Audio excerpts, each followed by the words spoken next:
رقابت سیاسی سالم و واقعی در هماورد انتخابات دوای ئەوەی هیچ کام لە کاندیدانی سەرۆکایەتی ئێران نەیانتوانی لە سەدا 51 دەنگەکان بەدەست بێنن، هەڵبژاردننی سەرۆکایەتی ئێران کەوتە گەڕی دووهەم.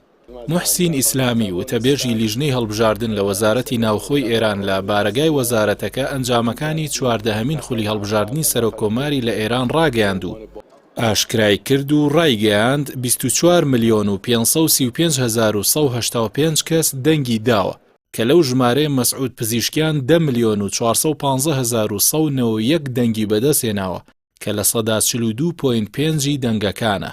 ڕاشی گەیان سعید جەلیلی 9,473,298 دەنگی بەدەستهێناوە کە دەکاتە لە سەدا 38.6 دەنگەکان. بەو پێی هیچ کام لە کاندیدەکان نەیانتوانیوە لە سەدا 50 دەنگەکان بەدەست بێنن.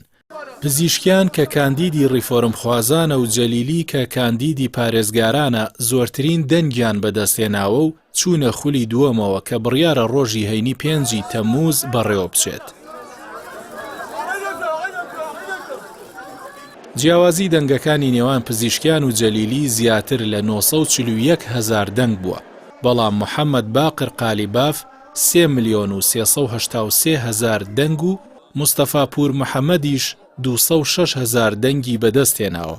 هەرچەندە ڕوون نییە ئایا دەنگدەرانی ئەو دوو کاندیدە شکست خواردووە پاڵپشتی کام لە دوو کاندیدەکە دەکەن، بەڵام شارەزایانی کاروباری ئێران باس لەوە دەکەن هەلی پزیشکیانی ڕیفۆرم خواز زیاترە لە جەلیلی پارێزگار بۆ بوون بە سەرۆکۆماری ئێران.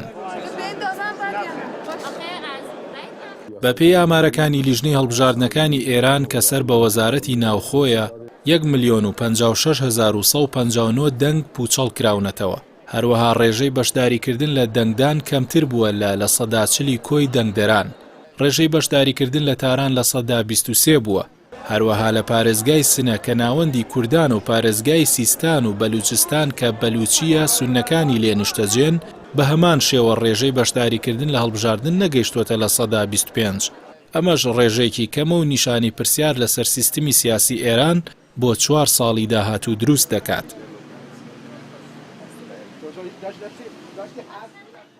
بڕیارە خەڵکی ئێران لە 5 تەمموزدا جارێکی دیکە بچنەوە سەر سندوقەکانی دەنگدان و لە نێوان مەسعود پزیشکیان و سعید جەلیلیدا یەکێکیان بۆ شوێنگرەوەی ئیبراهیم ڕەئیسی کۆچکرد و هەڵبژێرن.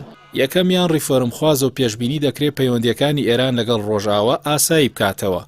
دووەمیشیان پارێزگارە و لە ئەگەری دەرچوونیدا هێندەی دیکە ئێران دژی ئەمریکا و ڕۆژئاوا توند دەکاتەوە.